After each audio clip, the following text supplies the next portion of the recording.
Boa tarde, companheiros e companheiras.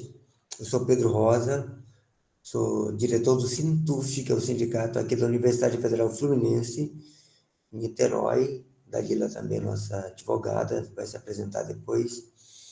Fui dirigente da Fazubra em um mandato.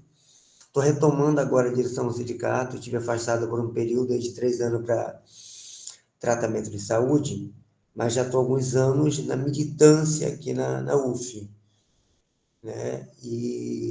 Então, a gente, a partir de compartilhamento de assuntos e demandas no interior dos fóruns da Fazubra, nas redes sociais, a gente tem sempre pautado esse assunto. E foi aí que trocamos ideia com um companheiro de Viçosa que pediu a nossa contribuição. A primeira que agradecer poder contribuir com vocês. Somos trabalhadores da universidade e acho muito importante essa discussão.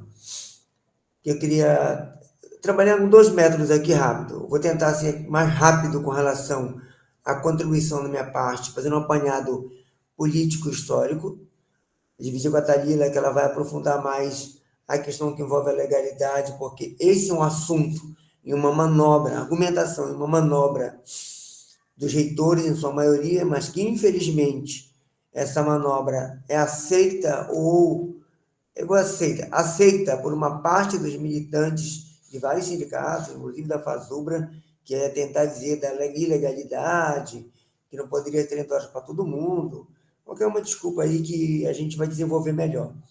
Então, queria colocar para o seguinte, eu não sei dizer nível nacional, mas é provável que o Sintuf seja um dos sindicatos onde tenha ficado mais tempo, onde a sua base trabalhava 30 horas, todo mundo.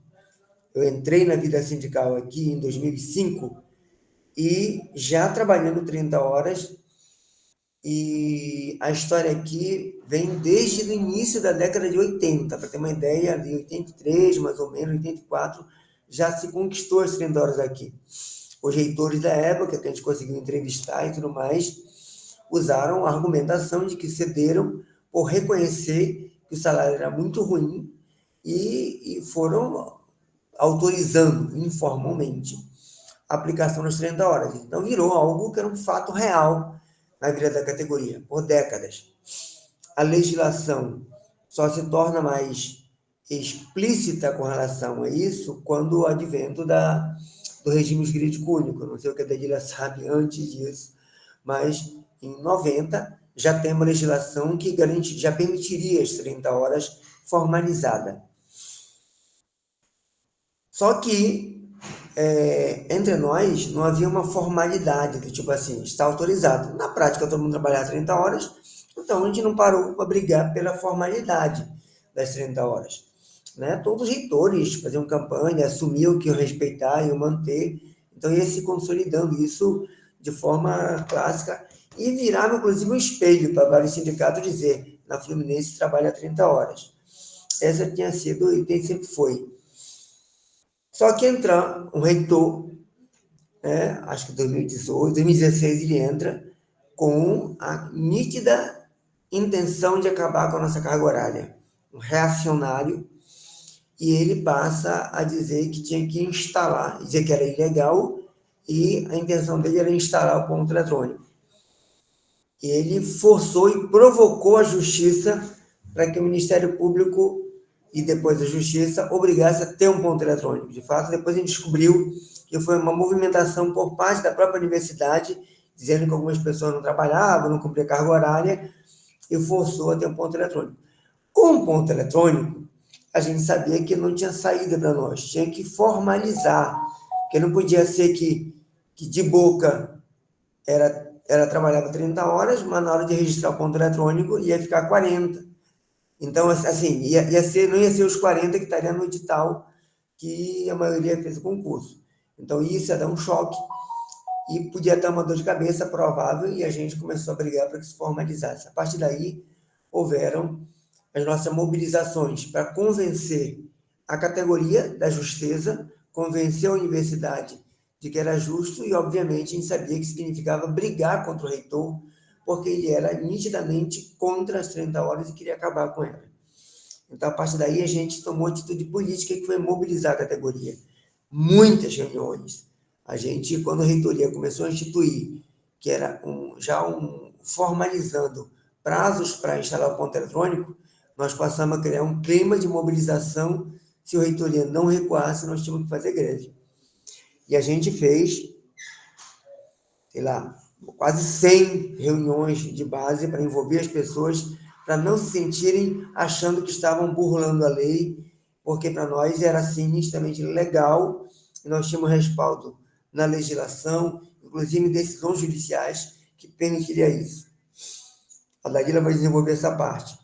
No interior da Fazubra, tinha um movimento, e tem até hoje, no interior, na direção, que era defender o que eles chamam de jornada de flexibilização da carga horária. Essa é a linha política adotada na Fazubra e a maioria dos dirigentes adotam. Apesar de que a resolução política da plenária da Fazubra, em que nós fomos lá defender, ganhou de que a defesa era das 30 horas para todo mundo, que era possível isso e era legal. Então, a linha da Fazubra de flexibilidade, ela cria uma dor de cabeça grande e que a gente está vivendo a experiência de vários lugares onde se criou comissões para avaliar o que é atendimento ao público, quem pode estar enquadrado no atendimento ao público, quais são os setores que poderiam estar contemplados. Então, utilizam parte de um decreto, que eu acho que é o 1590, que aborda isso da história do atendimento ao público, turnos contínuos. Só que isso, que poderia servir para alguns lugares, menos para nós, vou dizer assim, menos para nós no sentido de que ela exclui uma parte da categoria, porque vira interpretação. Quem é que atende público? O que é público? Por exemplo, onde se fez boas mobilizações, boas reuniões, que convenceu um monte de unidade a votar que poderia ter as 30 horas turnos de ininterruptos, ficou uma parte da categoria fora do turno ininterrupto, outra parte dentro. Mas a maioria dos lugares que a gente tem informações, ou pelo menos uma boa parte, é dividida a categoria. Tem lugar que tem pouquíssimas pessoas. Por exemplo, depois a Dalila vai informar melhor a questão legal, mas aqui na UF, a gente entrou nessa batalha, fez a greve, só que a ordem judicial começou a pressionar muito, uma ameaça de corte da gente. A gente fez uma greve sozinho no sentido de que a gente passou 3 meses numa greve, a Fazubra ignorou a nossa luta, nunca mandou ninguém aqui para ajudar, não divulgou. Então, uma luta sozinho, a chance da gente ser perseguido pela Procuradoria e a Reitoria era grande. A gente teve que recuar e se implementou 30 horas, aliás, se implementou o ponto eletrônico e acabou com as 30 horas. A gente então, da experiência de 30 para 45 horas. Um pouquinho depois, acho que menos de um ano depois, veio a pandemia, todo mundo foi para o trabalho remoto, se criou a Lei Nacional do Trabalho Remoto, o PGD, e depois que acabou com a pandemia, a universidade toda instituiu o PGD e hoje, efetivamente, não tem o ponto eletrônico vigente na vida da universidade. Nossa carga horária está menor, ou menor no sentido, não tem um controle eletrônico e a maioria não está trabalhando nem 30 horas no sentido presencial, porque está em PGD. Então, aqui eu misturei 2 temas no finalzinho, para saber que isso é uma mudança que já é parte da realidade, de discutir a luta pelas 30 horas, o embasamento legal, e hoje o que está bastante forte na vida das universidades, as próprias reitorias, que é a política de PGD. Então, que é importante, se quiserem falar também, a gente pode contribuir sobre esse tema.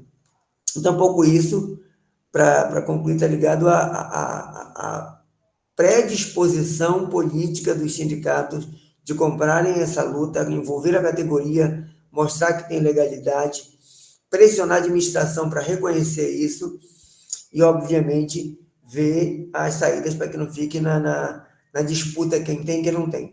Só para ver um exemplo final. Depois que a gente não trabalhar mais 30 horas todo mundo, se vigorou a tal da comissão para avaliar quem poderia ser flexibilizado. E aí, na prática, a reitoria passou a perna em todo mundo e nem 10%, 20%, nem isso, foi flexibilizado nos setores. Depois, com o PGD, foi por água abaixo esse debate. Eu vou encerrar por aqui, porque eu acho que depois da fala da Dalila vai melhor ajudar a discussão a partir de dúvidas que surgem com os companheiros. Não sei se ficou claro aí, Paulo, deu para ouvir direitinho? Deu para ouvir direitinho, Pedro. Ah, ótimo, Renata voltou. Isso, eu estou com problema aqui, mas eu estou ouvindo direitinho. Bom, pessoal, entendi que o Pedro já passou aqui a bola para mim, então vou iniciar a minha contribuição, agradecer o convite de todos. Eu vou tentar aqui, não sou muito bom em tecnologia e estou em casa também me recuperando de uma cirurgia, então vou tentar compartilhar aqui um material que eu fiz hoje. Talvez eu tenha um pouco de dificuldade para conseguirem ir acompanhando aqui. Deem um minutinho para ver se eu consigo. Gente, é a minha limitação tecnológica que não está permitindo que eu faça o compartilhamento. Eu vou seguir aqui, depois, se for o caso, eu tento disponibilizar o material para vocês, mas era uma breve apresentação para que vocês pudessem ir acompanhando também com detalhes, ponto a ponto, aquilo que a gente vai passar. Então, não é uma apresentação grande. Iniciando pela apresentação, meu nome é Dalila, faço parte da assessoria jurídica do Sintuf já há mais de 10 anos, sou formada também pela Universidade Federal Fluminense, e vou tentar trazer aqui alguma contribuição para esse debate em relação à legalidade e, na nossa visão, a necessidade da jornada de 30 horas para os técnicos administrativos, né? Então, assim, a gente sempre iniciava a nossa fala ao longo das diversas reuniões setoriais que nós fizemos, dizendo que a defesa das 30 horas é uma defesa jurídico-política, né? Porque ela tem um conteúdo jurídico, e esse conteúdo jurídico, ele vem principalmente para conseguir demonstrar a ausência de ilegalidade na concessão das 30 horas, e a gente vai desmembrar isso ao longo da apresentação, mas dando a noção de que a aplicação, né, ou seja, a escolha pelo regime de 30 horas, e na nossa visão, 30 horas para todos, é uma escolha política, uma escolha que envolve discricionariedade, conveniência, oportunidade da administração. Então, não tem como a gente dissociar um debate simplesmente como se fosse algo estritamente legal e não conseguir se abraçar esse conteúdo também como um conteúdo político. E o porquê da gente falar, por exemplo, 30 horas para todos, né? Porque a nossa insistência em dizer, olha, não cabe aqui a gente começar a avaliar de forma setorial, de forma burocrática, organizacional, administrativa.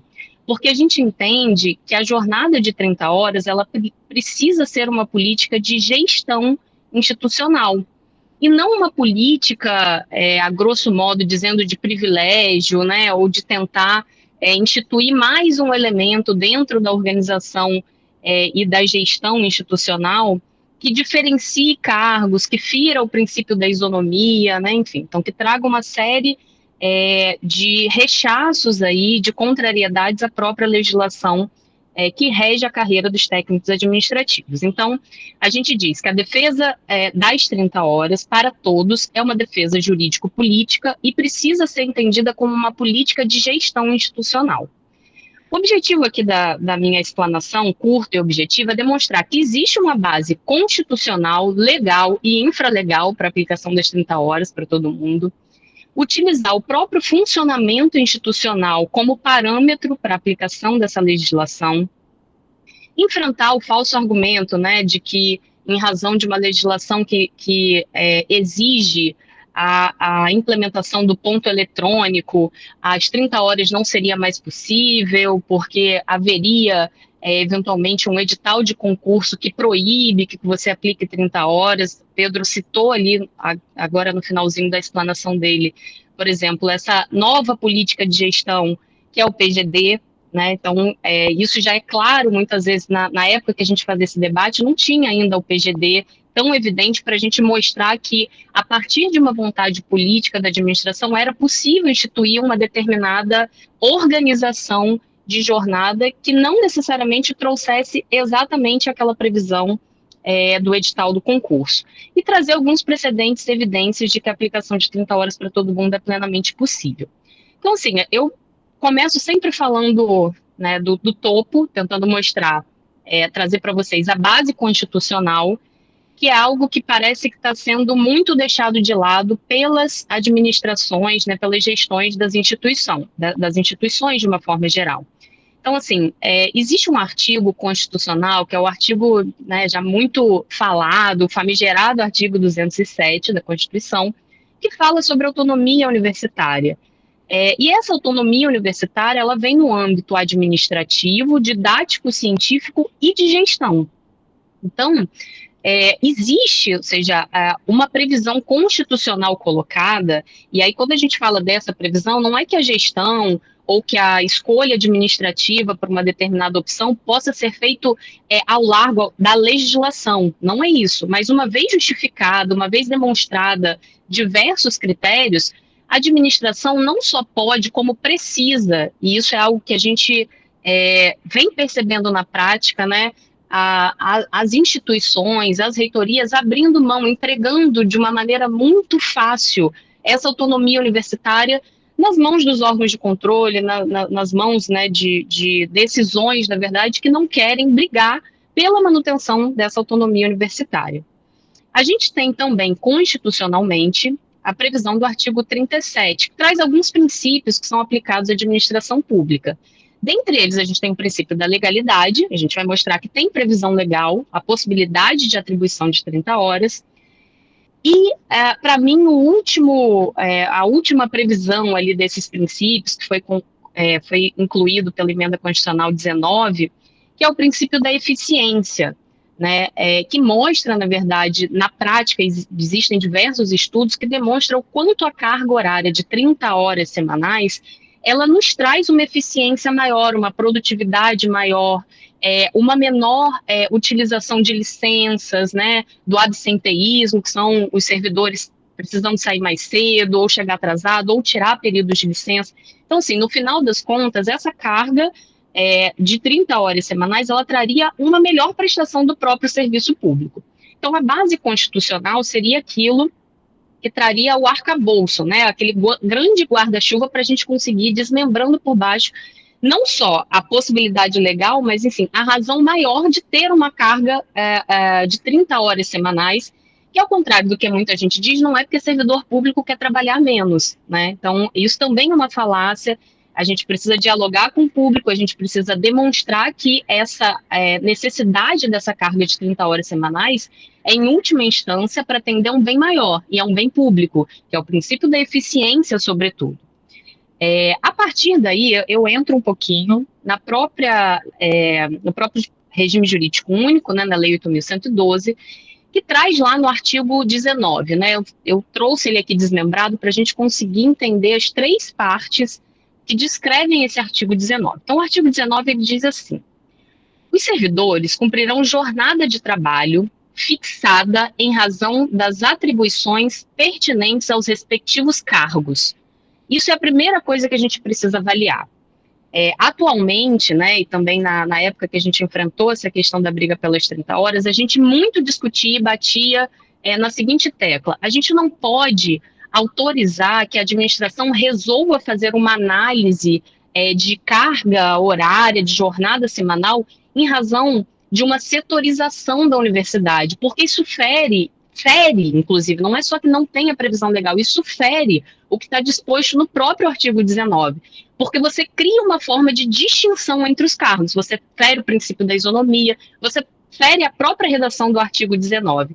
Então, quando alguém faz um concurso, né, para entrar numa universidade, ele faz um concurso para a instituição e um determinado cargo. Ele não faz um concurso para um determinado setor, para uma determinada organização burocrática ali. As universidades, entre elas, se organizam, às vezes, de forma diferente.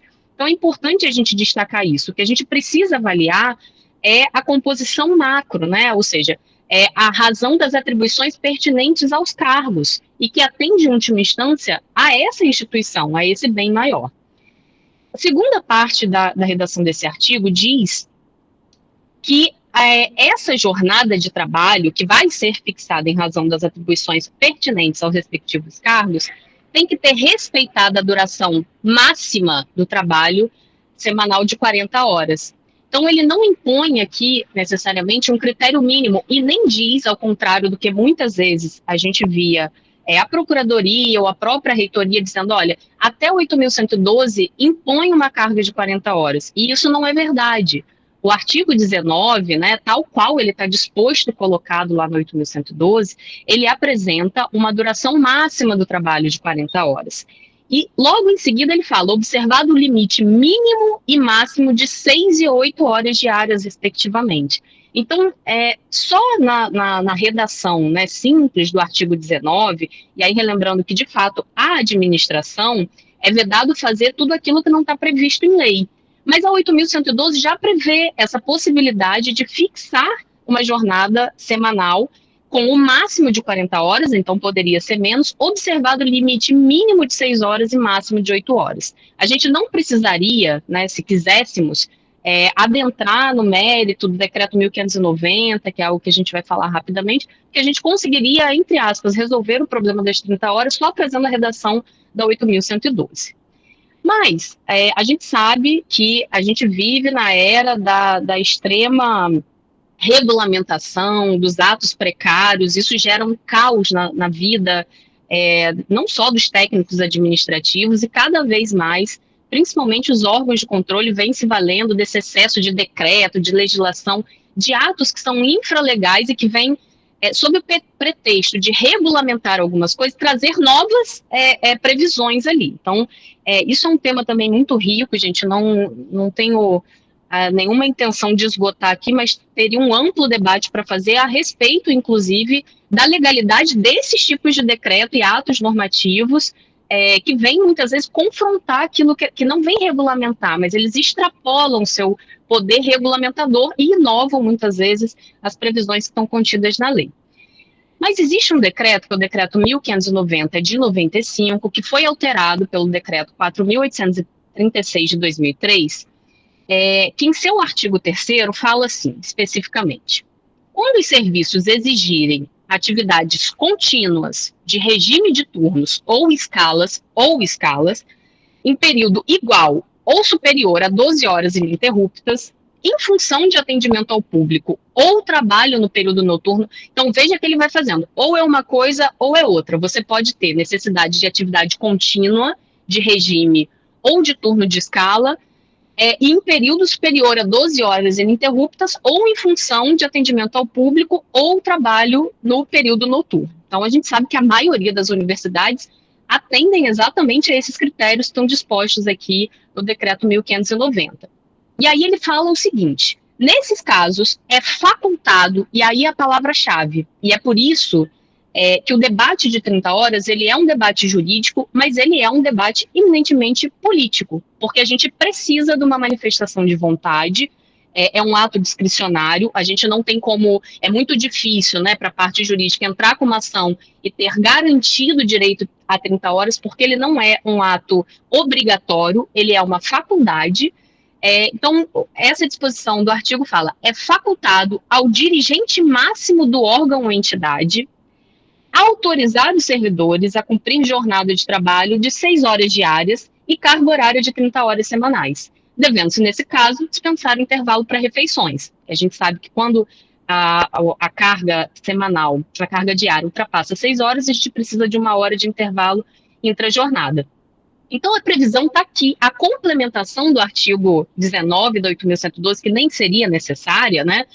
O próprio dirigente máximo da entidade poderia, por um decreto ou uma norma regulamentadora, editar isso daqui, mas o decreto já o faz, ele pode dizer, olha, agora a carga horária é de 6 horas, porque, justificando, a administração precisa justificar os seus atos, porque esta universidade trabalha em turnos contínuos, e veja bem, é a universidade, não é o setor, não é o local A, o local B, eu preciso ver se tem 3 servidores. A gente abre aí uma possibilidade, se fizer essa interpretação, de inviabilização na prática da instituição do regime de 30 horas. Então, essa redação é muito clara na nossa visão. Ele ainda complementa, né? Ele fala lá o que se entende por período noturno, que é aquele que ultrapassa as 21 horas, e só faz uma exigência que os dirigentes máximos, nesse caso, têm que determinar a fixação da escala nominal dos servidores, para mostrar que aquele local está aberto por 12 horas ininterruptas. Isso é muito fácil na nossa avaliação de ser comprovado pela administração da própria entidade, da própria instituição, o funcionamento, muitas vezes, institucional por mais de 12 horas. Então, essa previsão do artigo 19, juntamente com a previsão do decreto 1590, permitem, né, ou seja, dão a base legal para possibilitar que o dirigente máximo da entidade atribua a carga de 30 horas para todos, como eu disse. Por que para a gente e para todos? Primeiro, porque a gente tem que avaliar o funcionamento institucional. Em nenhum momento, nem no 8.112, nem no decreto 1590, há aqui uma previsão ou uma necessidade nominal declarada de avaliação setorial, tal qual os órgãos de controle querem impor. Isso é uma imposição dos órgãos de controle, das próprias administrações que acabam tentando encontrar uma saída para fazer uma negociação, enfim, isso acaba fadando, na verdade, a instituição de 30 horas para todo mundo ao insucesso, né? Então, a gente tem todos esses requisitos. Em relação à argumentação, mas tem o ponto eletrônico, a gente fez o concurso para 40 horas, o edital do meu concurso para 40 horas, como que a gente vai fazer e justificar? Primeiro, com base na legislação que eu acabei de citar. A gente precisa de um ato do gestor, né, da entidade, declarando que aquela entidade funciona por turno ininterrupto de mais de 12 horas e, portanto, atribui facultativamente, é uma faculdade dele fazer isso, atribui a carga de 30 horas semanais e vai estabelecer os turnos de revezamento para que a instituição possa ter a sua atividade por turno ininterrupto garantido. Essa é a nossa avaliação. E, mais recentemente, a gente mostra, porque muitas vezes a gente falava, gente, isso é uma vontade política, isso é uma faculdade do reitor, ele pode fazer, e muitas vezes ele falava, não posso, não tenho condições de fazer. A gente vê hoje, por exemplo, com a própria lei do PGD, que é o Programa de Gestão e Desempenho. Se a gente fosse cumprir estritamente a legislação que prevê o ponto eletrônico, o edital do concurso não fala em PGD em momento nenhum, né? Os editais mais antigos, e há servidores antigos que fazem hoje em dia o PGD. Então, não é que o edital do concurso ou a própria legislação seja algo absolutamente inflexível. Ela precisa ser justificada com a legislação pertinente, mas ela pode ser interpretada, ela pode ser flexibilizada. Então, tanto que a gente vê hoje o regime do PGD flexibilizando, inclusive o próprio ponto eletrônico, né? Então, a gente faz esse paralelo para demonstrar, na verdade, que não há um engessamento da legislação em relação à atribuição de 30 horas ou de um regime de jornada semanal mais flexibilizado. Vou utilizar essa palavra, mas o que a gente gosta mesmo é de um regime semanal de 30 horas para todos. A gente tem, atualmente, né, na época a gente trazia muito um precedente de uma ação civil pública do Cefet de Pelotas, que é uma ação de 2007 lá. À época, eles instauraram as 30 horas por meio da portaria 536 de 2003, e essa portaria foi questionada judicialmente. E à época, o gestor máximo foi a justiça de defender as 30 horas, dizer, olha, para mim, na nossa avaliação, isso é um ato discricionário, isso é um ato facultativo, eu não sou obrigado a conceder, mas eu posso conceder, e vou conceder para todo mundo porque entendo que a instituição trabalha por turnos ininterruptos de 12 horas. E, à época, essa decisão foi certificada, foi ratificada, autorizando que o Cefet de Pelotas cumprisse as 30 horas. É óbvio que a gente vive num meio de questionamentos judiciais, de uma judicialização excessiva, de certa forma, de uma atuação, né, na minha avaliação, inadequada dos órgãos de controle, que vem querendo dar interpretações à legislação. A função dos órgãos de controle não é interpretar a legislação, e muitas vezes a gente volta lá no início da minha fala, que é verificar que as instituições acabam entregando de mão beijada uma determinada orientação dos órgãos de controle. A partir do momento que chega um tipo de controle, enfim, um tipo de decisão, dizendo, olha, para mim, as 30 horas têm que ser instituídas a partir de uma setorização. Se a instituição abre mão de discutir esse caso, né, a gente, no final das contas, entrega de mão beijada a própria autonomia universitária, que comporta com ela a ponderação sobre a gestão da sua instituição.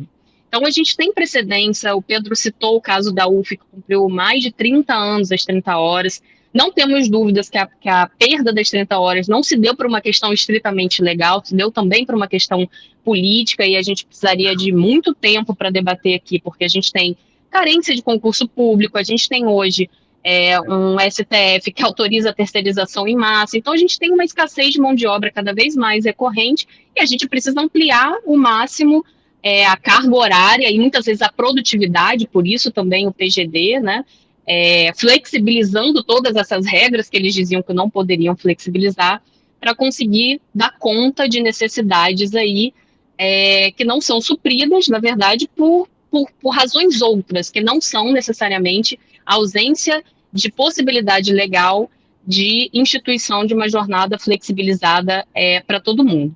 Então, como síntese, como proposta, né, a gente defende a legalidade das 30 horas, defende a legalidade com base constitucional, com base legal e com base infralegal, né, então 207 da Constituição, o artigo 37, que são os princípios, legalidade com base na 8.112, infralegal no decreto 1.590. A gente apresenta os critérios institucionais, que é o funcionamento em 12 horas ininterruptas, em turno e escala, e atendimento ao público. Definição de atendimento ao público a gente consegue encontrar na Lei 11.091, também não é tirado da nossa cabeça.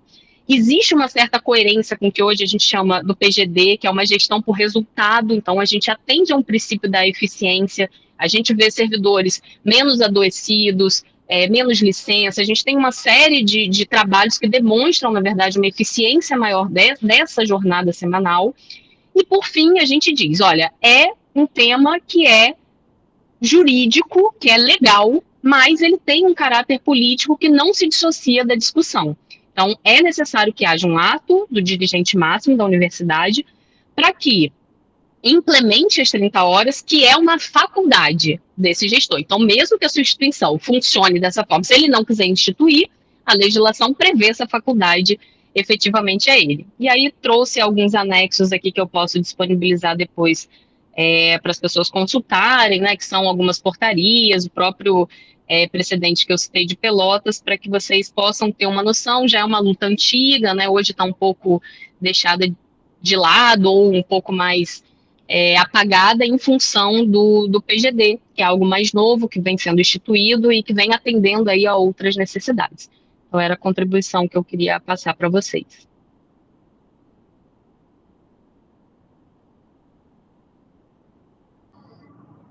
Obrigada, Karina, pela sua fala.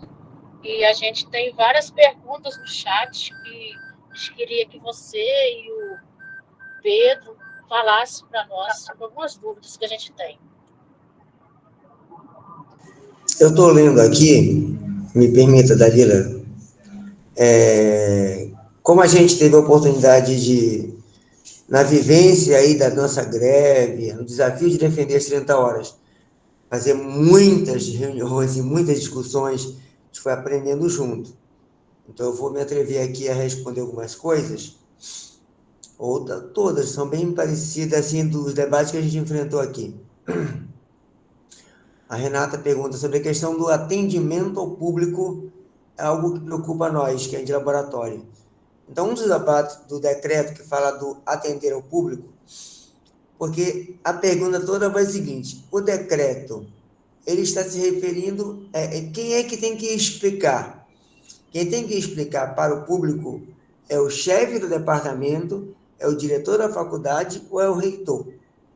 A própria lei diz isso. Quem pode autorizar ou não as 30 horas é o reitor.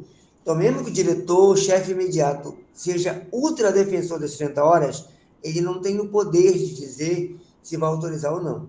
Só pode o gestor máximo. Então, estamos nos referindo ao órgão que é a universidade. Não estamos falando do departamento. Então, nós somos funcionários da universidade. Sejamos técnicos, laboratório, sejamos assistentes administrativos, sejamos engenheiros, os médicos. Por quê? Porque nós fazemos parte de uma mesma engrenagem. Essa é a nossa argumentação aqui. Aqui na pergunta não está ligado, assim, quem que atende o público? O que é público? O público é o paciente do hospital? O público é a quem eu vou atender. No caso, quem é laboratório, ajuda a fazer funcionar os materiais de laboratório para o professor que vai dar aula. Então, o público dele é o professor e barra estudante. Então, essa história do público é uma forma é uma interpretação. O que é o público? O público é aquele que eu atendo. Eu não trabalho para o meu umbigo, eu trabalho para atender o público, para fazer a universidade atender o público.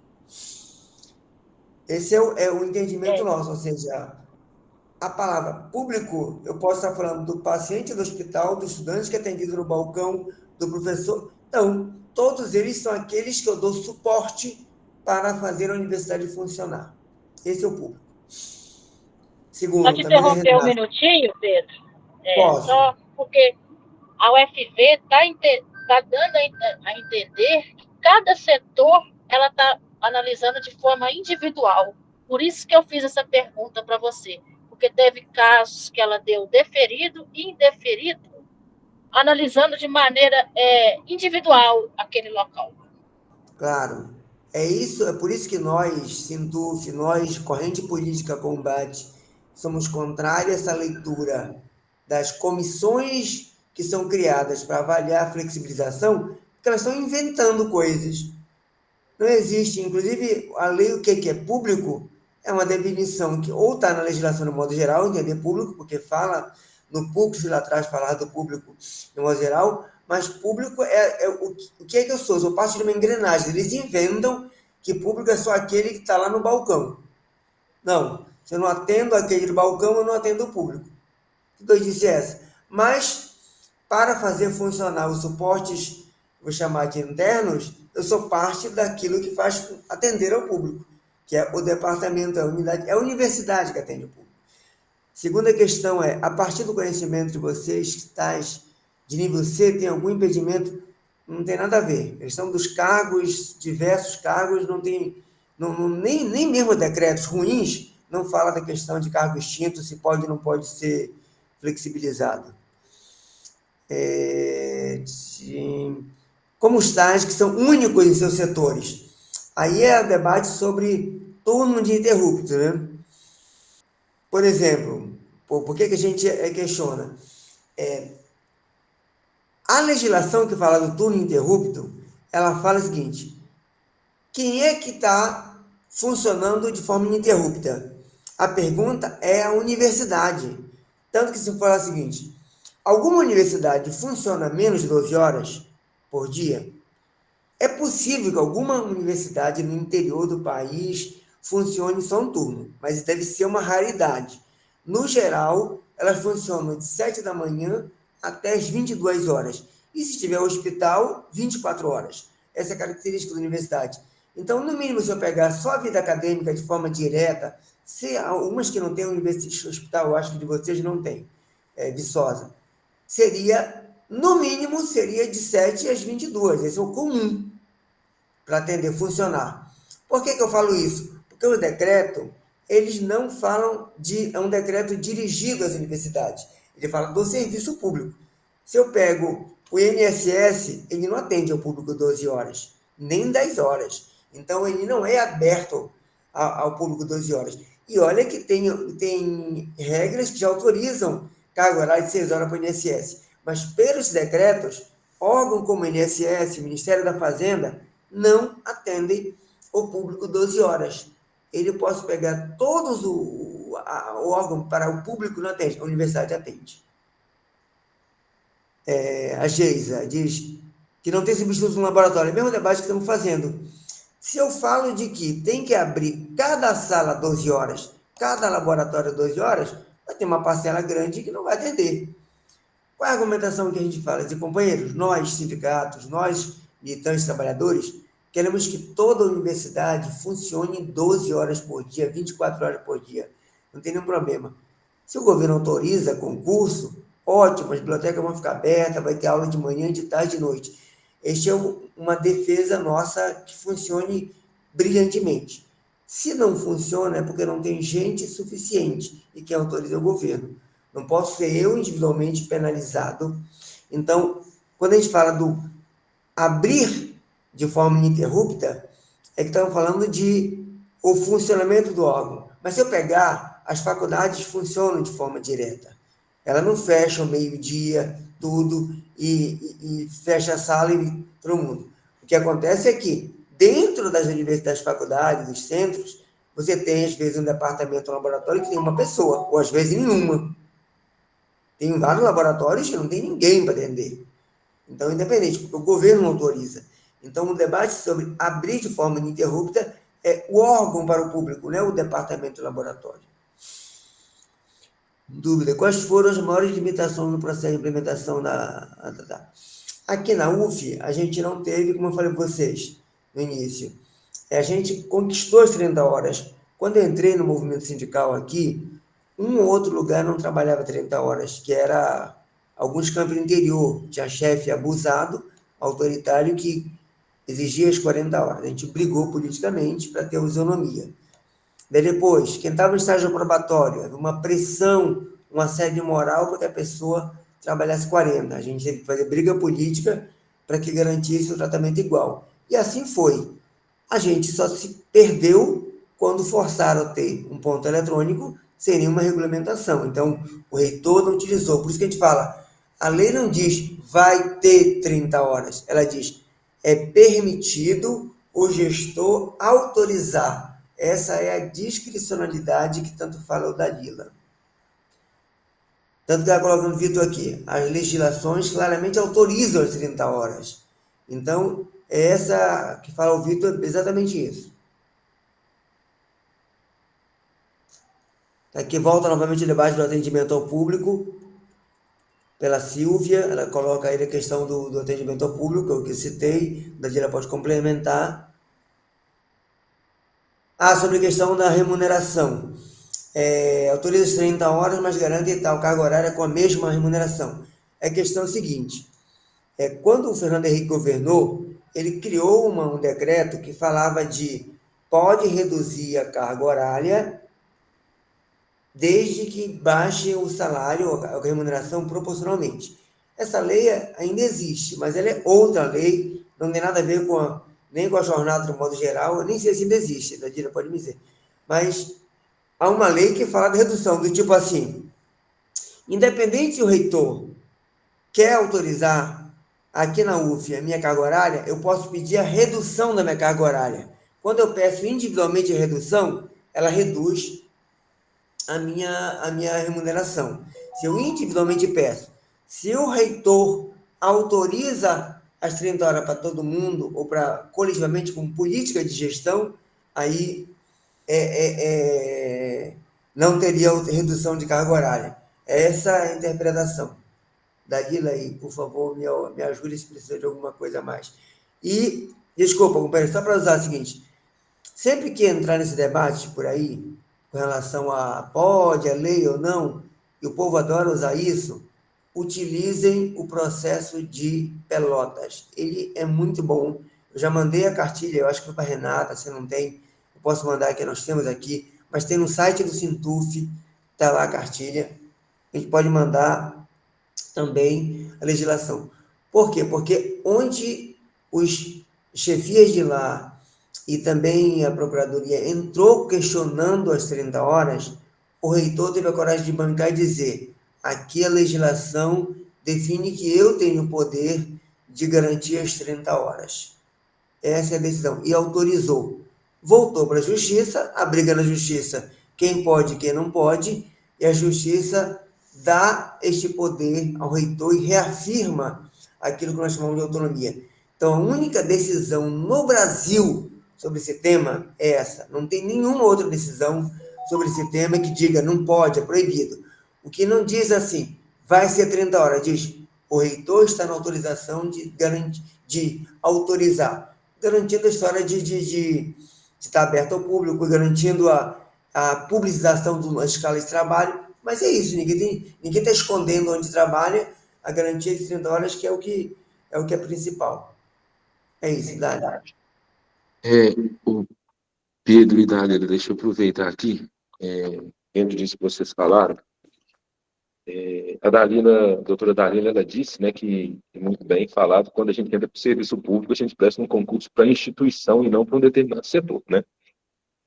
E essa lei, ela diz que é discricionário nessa questão das 30 horas, que o dirigente máximo ele pode autorizar ou não ser feito essas 30 horas. Aqui no UFV começou um processo de implementação em alguns setores, né? Ou seja, então, ele está autorizando alguns e outros setores que abriram processos já foram até negadas essa questão. A gente pode entender essa postura como ilegal, porque está ferindo a isonomia no caso, né? Está tratando os servidores de mesmo nível, vamos dizer assim, né? Assistente administrativo, auxiliar administrativo, os técnicos de laboratório de forma diferente. Como proceder nesses casos? Porque a gente tem visto muito isso. E o que eles têm justificado muitas vezes é que aquele setor não tem número suficiente de funcionários para poder trabalhar essas 30 horas. É o que a gente viu aí com o Pedro falando também, né? Essa questão de que o olhar não é para o setor, o olhar é para o todo, né? Para a instituição. Como a gente procede nesse caso? Podemos julgar ilegal essa postura do reitor? Como a gente pode fazer para tentar conquistar essas 30 horas para a universidade como um todo? Bom, Paulo, eu acho que essa sua fala é o grande desafio que a gente tem, né? E como a gente vem colocando aqui ao longo de toda a explanação, a briga por 30 horas, ela não é uma briga estritamente legal. Se ela fosse, talvez fosse mais fácil, né, de conquistá-la, de dizer, olha, há uma determinação legal para a garantia de 30 horas. Entra-se na justiça e cobra. Ela não é uma briga estritamente legal. Ela tem apresentação legal, mas ela é de cunho discricionário, facultativo, como você falou. E o que a gente percebe é que, espertamente, gente, honestamente, isso não é uma tática nova, né? Dividir para governar. Não é uma tática nova, isso é uma tática muito antiga. E a gente vê ela sendo aplicada em diversos ambientes, na verdade, dentro da organização, dentro da gestão. Então, começou com a possibilidade de terceirização, vem com a EBSER, vem também com a instituição do PGD, vem também com a instituição das 30 horas, né? Porque é mais fácil você autorizar que determinados lugares possam fazer, criar regulamentações, veja bem, criar regulamentação. Mostrei aqui o que está previsto na 8.112, que para a gente já seria o suficiente, o que está previsto no decreto, que já é um ato infralegal. O que ocorre é que hoje a gente tem um excesso, um excesso de edições de normas, né, que são infralegais, que a gente chama atos precários, porque não passam por um processo legislativo, são atos que vêm supostamente regulamentar. Então, por exemplo, as reitorias, isso ocorreu em grande parte dos locais, passou a atribuir a necessidade de setorização para avaliação de 30 horas. E aí eu desafio alguém me mostrar onde a legislação comanda isso, em local nenhum. Então, qual é a forma da gente brigar? É politicamente. É dizer, olha, eu tenho a previsão legal não me diz da necessidade de setorização, muito ao contrário, aí a gente entra exatamente nisso que você pontuou, a gente fere aqui o princípio da isonomia, a gente cria uma distinção entre cargos. Eu não fiz concurso para setor nenhum, eu fiz concurso para instituição, fora que, quando a gente vai avaliar, por exemplo, a questão da organização setorial, a gente vê que isso é uma matéria absolutamente, de cunho absolutamente organizacional. Então, vamos supor, isso acontece, gente, isso é algo que vai acontecer. Você tem ali 3 pessoas, que é o que eles dizem, tem que ter no mínimo 3 pessoas. E quando uma pessoa tira férias? E se uma pessoa pede transferência? E se alguém fica grávido? E se alguém entra de licença? A gente não tem como prever todas as situações do futuro. Então, na verdade, a gente precisa ter um olhar mais macro, né? Um olhar para a instituição. E é isso que a legislação nos coloca. Ela não coloca que em nenhum momento a necessidade de setorização. Aí vem um órgão de controle e diz, não, mas isso é uma exceção. Onde está escrito que isso é uma exceção da legislação? Ela traz uma forma de regulamentar. São as instituições que trabalham em turnos ininterruptos. Ora, no nosso caso aqui, a Universidade Federal Fluminense, as aulas começam 7 horas da manhã e acabam 11 horas da noite. Não trabalha em turno, nem sem contabilizar o hospital. não trabalho em turno ininterrupto, mas eu trabalho no laboratório. Sim, mas você está preparando um estudo, uma pesquisa que o professor vai apresentar numa aula depois. A relação aqui, aí, vocês podem consultar a Lei 11.091, a gente tem lá no artigo 5º a definição do que é usuário, do que é ambiente organizacional, isso tudo está pontuado na legislação. Então, assim, algo que eu consigo trazer para vocês é que não é uma questão, seguramente, de falta de regulamentação, de possibilidade legal, falta de vontade política, muitas vezes até de enfrentamento com os órgãos de controle, que ultimamente só vem para retirar direito a partir de interpretações, não é a partir, isso é algo assim que é muito caro aos servidores públicos de uma forma geral. As universidades vêm entregando de mão beijada algumas lutas. E existem lutas que a gente não sabe se você não tem como garantir o resultado, mas entregá-las é algo, né, que a gente já abriu mão da possibilidade desse sucesso. Então, assim, na verdade, até onde eu me lembro, há um tempo que eu não faço uma pesquisa judicial sobre o tema, mas desde a última vez que a gente vinha fazendo esse acompanhamento, o único precedente judicial que existe é o precedente de Pelotas, que garantiu o direito ao Cefet de permanecer com 30 horas para todos, em razão desse ato facultativo e dessa forma de compreensão do gestor, de dizer, olha, eu estou avaliando o Cefet, eu sou gestor do Cefet, não é do setor tal. E se o setor tal funciona dessa forma, é para atender, em última instância, ou seja, qual é o intuito da universidade? Ela trabalha com pesquisa, ensino, ela não tem dissociação, eles são indissociáveis, é outra previsão que está lá na Constituição.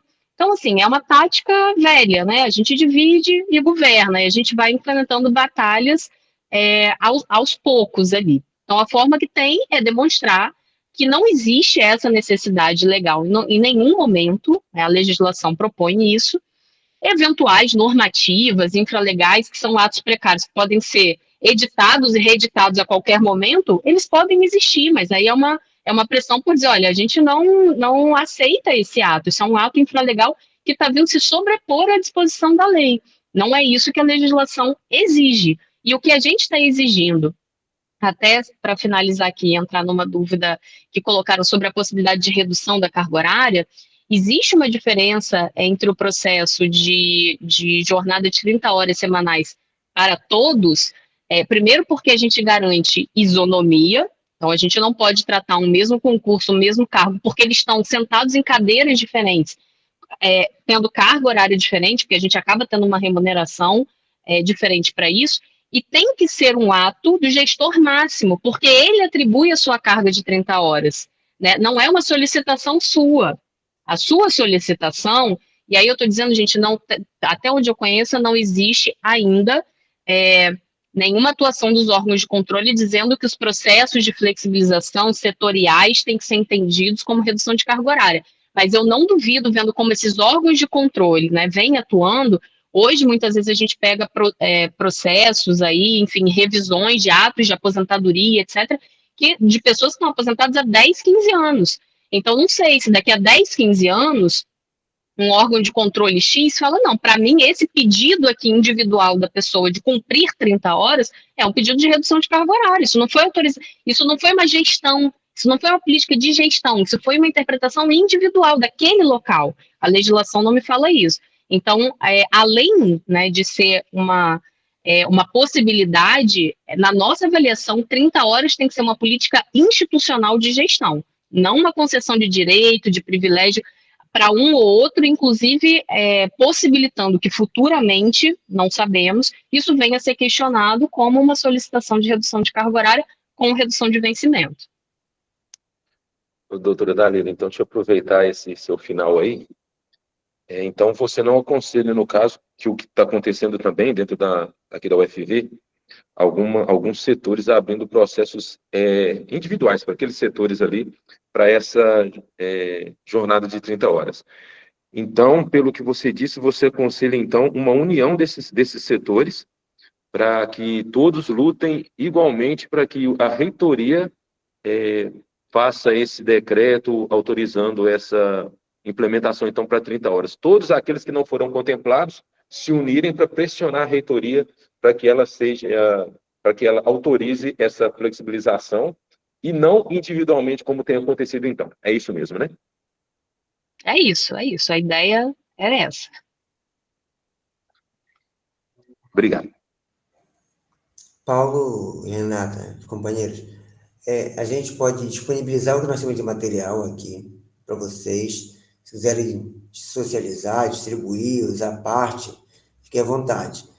Em algum instante vocês conseguirem alguma audiência com a própria administração para discutir e trocar as experiências, as argumentações, e quiser que a gente vá aí um pouquinho longe, mas a gente pode se organizar para isso também.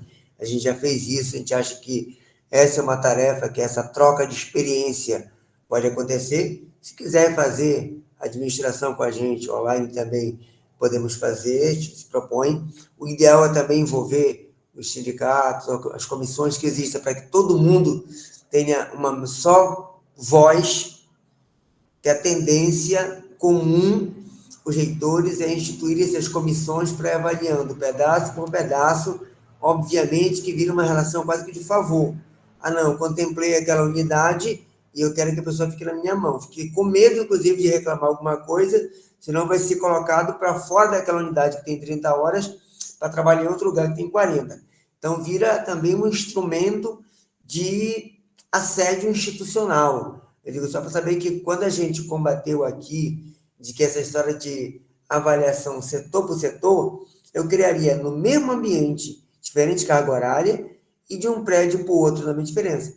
Aqui na UF até parou muito essa discussão, mas desde que foi se avançando as comissões de flexibilização, foram pouquíssimos lugares que foi cedido, pouquíssimos, e logicamente virou uma pressão para dizer, ó, pô, no meu, eu vou trabalhar, só a minha secretaria vai virar 6 horas, porque eu conseguia ter gente suficiente para poder atender e entender o público, ou seja, se inventou uma interpretação que criou um problema.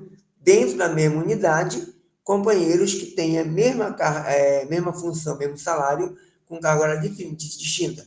Então, obviamente, que o atrito já estava colocado, instalado de forma proposital por parte das administrações. Por isso que a gente considera que a leitura e a análise é que está errada. E é possível ser diferente se houver vontade política para resolver, e não incentivar o conflito e a disputa por quem trabalha no lugar onde teria um certo, chamar de privilégio, uma carga horária menor. Então, Pedro, aqui no FV, eles pensaram, eles estão fazendo da seguinte forma, né? Como eu comentei com você. Eles começaram pelas divisões, pelas pró-reitorias, que eles consideram mais tranquilos, e depois eles falaram que vão fazer nos departamentos. Mas eles não criaram nenhuma comissão para auxiliar nisso. Nossa, é uma comissão independente que a gente começou antes deles fazerem isso. E, e, e o sindicato, eles deixaram meio que a parte também disso, porque o sindicato não está sendo convidado para participar diretamente dos processos. Então, por isso virou uma tarefa política, vocês mobilizarem, criarem campanha que possa criar um clima na universidade, que é melhor, é necessário, é correto ter as 30 horas, e é possível ter para todo mundo. Então, duas coisas já podem divulgar com mais facilidade. A questão do artigo 19, colocado pela Dalila, o artigo 19 do regime jurídico único, que é a legislação, a Constituição, que é superior a qualquer decreto, e o processo lá de Pelotas. Eles são os melhores exemplos de que desarmam qualquer discurso de que não pode ser para todo mundo. E, obviamente, não só dar o clima, fazer abaixo-assinado, criar mobilização para que venha constranger a própria administração de que está querendo impedir a carga horária para todo mundo. É isso. A gente se coloca novamente à disposição politicamente, juridicamente, para ajudar o que for preciso. Agradeço muito, Pedro, você e a Dalila, tá? Nós com certeza vamos pensar em atos, igual você está falando, que a gente já está fazendo algumas coisas, nós podemos fazer bem mais do que a gente tem feito, e com certeza, se vocês puderem colaborar com a gente ainda mais, né? Já essa colaboração já está sendo muito boa, seria muito bom para a gente. Eu que agradeço. Fique à vontade para divulgar as coisas que a gente falou aqui. Dalila, acho que não tem nenhum problema, né, Dalila?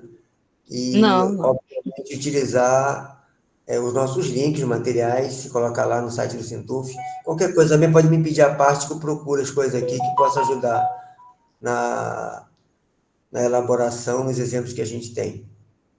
Hoje, só para que fique claro aqui, hoje esse assunto caiu muito na universidade porque se instituiu, por exemplo, politicamente, como as 30 horas era uma realidade, o reitor anterior, que era um cara muito reacionário, a mesma equipe de atual, mas o que começou a acabar com as 30 horas, acabou, ele passou a ser odiado completamente pela categoria. Então, ele foi o único reitor que não nem tentou a reeleição porque sabia que ia perder, de tão odiado que ele estava na universidade.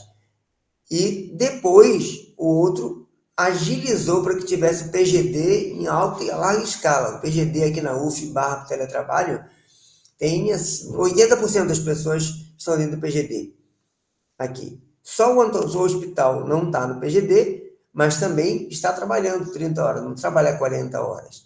Então, apesar de não ter uma regulamentação, eles tiveram que engolir essa mudança toda. A vida real foi mais forte do que a imposição da reitoria e do próprio judiciário.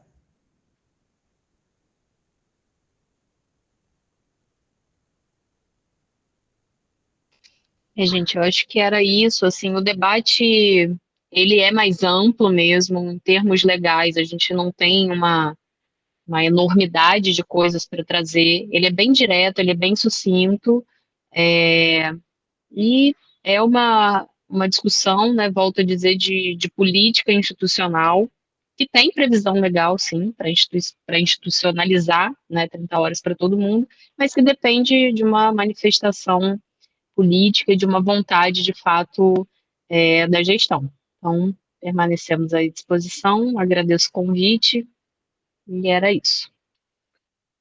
Antes de encerrarmos, a Silvia pediu a palavra. Silvia, pode falar, por favor?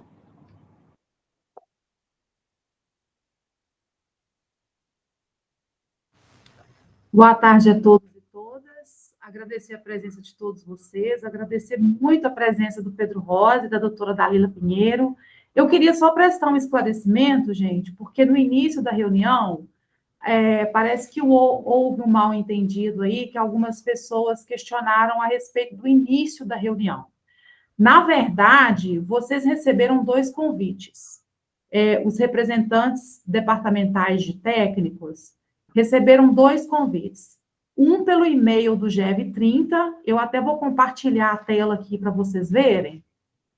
Rapidinho, tá? Não vou demorar, não. É esse convite aqui que vocês receberam, olha, no dia 6 de agosto de 2025, na parte da manhã. Todos os representantes departamentais técnicos da UFV receberam esse convite. Esse é o convite oficial, que tem todos os dados da palestra, inclusive a programação, tudo direitinho aqui, ó, né? E essa arte aí que eu coloquei aí logo no início, aí até a palestra ser iniciada. E depois, vocês receberam um outro convite do Google Meet. Esse convite, ele foi com um horário diferente, por quê? Esses 30 minutos antes aí que eu coloquei, é mais para o pessoal ir entrando, para nós que estamos aqui no controle de acesso de participantes, fazermos esse controle de acesso para impedir que outras pessoas entrem no evento. Então, esse horário foi um pouco diferente, foi mais nesse sentido aí, né, de dar tempo das pessoas se organizarem, entrarem, se organizarem para acompanhar a palestra. Mas o convite mesmo, que é esse daqui, o oficial, né, que tem toda uma introdução, toda uma justificativa da realização do evento pelo grupo, ele traz aqui a programação e o horário de início, 14h30, e previsão de término às 16h, tá? Então, esse convite aqui que tem todos os detalhes da palestra. O do Google Meet, como eu falei para vocês, a gente colocou 2 horas, mas é mais para dar tempo mesmo das pessoas irem se organizando para entrar, né, os palestrantes também, a mesa, foi mais nesse sentido aí. Então, eu peço desculpa para vocês que houve esse mal entendido aí, e aí, da próxima vez, a gente tenta corrigir para não acontecer mais, tá? Mas dá uma olhadinha no e-mail de vocês aí, que vocês vão ver 2 convites. Um do e-mail do 30 e esse do Google Meet. Só isso. Muito obrigada.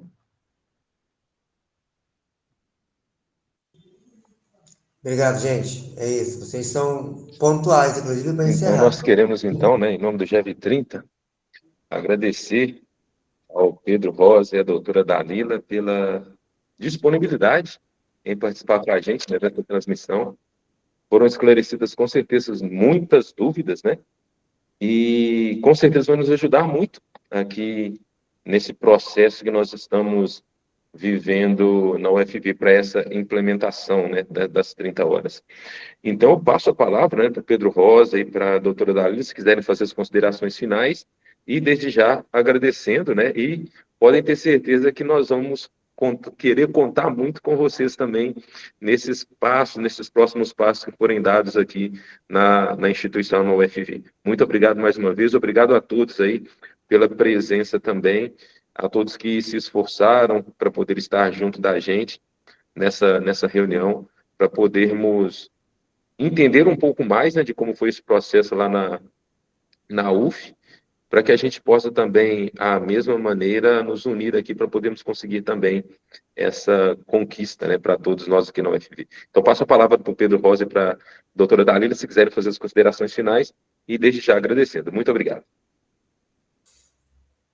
É rápido. A primeira coisa que a gente tem que aprender, esse aqui é uma batalha política. Não vamos convencer de forma fácil procuradores e as reitorias. Normalmente eles são pressionados para ceder, então isso depende da nossa capacidade de organização e mobilização.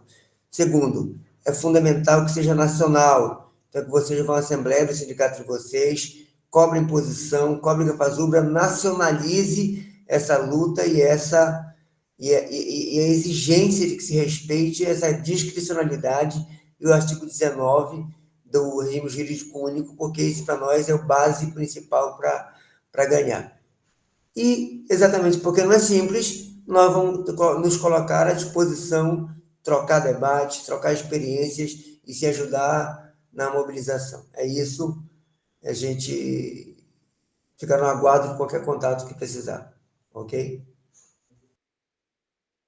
Agradecendo também, pessoal, o convite, espero que tenha ajudado a esclarecer alguns pontos e eu acho que o recado final é exatamente a palavra do Pedro, né? Aqui, enquanto assessoria jurídica, não só nesse, mas a maioria das outras batalhas, nós somos coadjuvantes para mostrar para vocês que, às vezes, a argumentação que eles querem trazer não é a argumentação que condiz com a realidade, mas é uma imposição de uma vontade política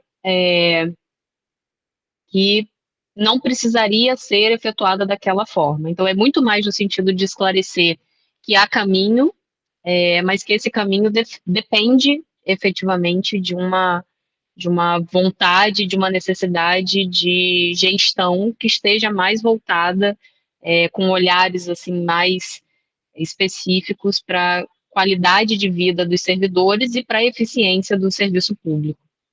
É isso. Em nome do GEV30, então, gostaria de agradecer a todos, né, pela participação. Peço vocês, né, que se ainda não acompanham a nossa página do Instagram, que acompanhem, que a gente tem postado, né, aquilo que a gente tem feito, e com certeza iremos fazer outros eventos, né, outras atividades nesse formato também, para que a gente possa caminhar juntos aí nessa luta, como eu disse aqui no UFV. Muito obrigado a todos pela presença, né, tenham todos uma boa tarde. E terminando no horário, né, quase 16 horas, como a gente tinha programado. Muito obrigado a todos.